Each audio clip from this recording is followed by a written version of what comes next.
very theatrical about it. Like, he walks out to the ring carrying a big-ass cross on his back. It's very over the top. Anyway, I actually have some footage of a professional fight that he competed in, and you can see him right here. He's obviously the guy in red getting tossed around. And after about 2 minutes and 45 seconds, the other guy gets him down, chokes him out, and you can see him right here tapping out. But I guess Jesus isn't with him that night, because he loses that fight. But anyway, around this time, I guess he decides that he really likes the spotlight, because that is when he gets into acting. Like, he goes out and he works hard and he auditions, and he eventually lands a small role in an episode of a TV show called Reasonable Doubts. Pretty cool.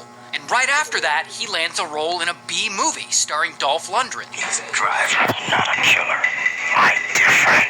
Then he lands a role in another movie called Shoot Fighter starring William Zabka. Then he gets a role in Blood Fist Part 5. And I have no idea what these movies are, but like, he's in them. And for whatever reason, I don't know if it's just a coincidence, but in every single movie he's cast in, he's the villain. Maybe it's just like the way he looks. Maybe it's because he's a bad guy in real life. I don't know. But whatever, the acting thing seems to be working out for him. Because after that, he gets another role, and then another role, and then another one. But then, one day, he gets a really big break. He auditions for a new big-budget comedy, a movie starring Mike Myers called Austin Powers, and he plays the part of Dr. Evil's henchman, Random Task.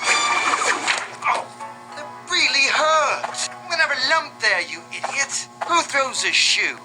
Honestly. And it's not a lead role, but this is a huge deal for him. But all that spotlight and exposure for an actor, you would think that things would take off for him, but for some reason, they really don't. Like, maybe he quit, maybe he just didn't get cast in anything else, I don't know. But he actually has no more film or TV credits after that. Regardless, he's still not ready to give up the spotlight, because a few years later, he returns to MMA fighting. And he gets back in the ring, and he loses. And then he loses again, and then he loses again.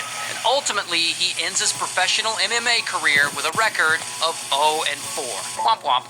And then about 6 years go by, and apparently Joe still has some of that fighter left in him. Because one night, and we don't know what the details are, but he gets into it with his roommate, because I guess he has a roommate. And Joe's son ends up getting so mad at the roommate that he walks up to the roommate's car, and then boom, boom, he straight up kicks the car door in. And of course, can't be doing that. That's frowned upon. And he gets reported to the police, and so bam, they arrest him.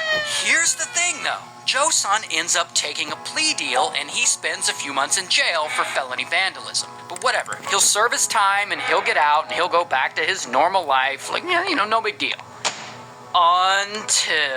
So Joe's son took a plea deal, right? And as part of his plea deal, the state requires him to submit a DNA sample, which Joe's son has never done before. And so police, they take his DNA sample, and it's routine that they run the sample through their database. So they run their sample through the database, and holy shit, it comes back as a match to a really old cold case from Christmas Eve, 1990. See, all those years ago, Joe's son and the other guy kidnapped Shelly, and they did horrible things to her in the back of that van, but they didn't unalive her. They let her go. And so, of course, Shelly reported it to the police, and they came up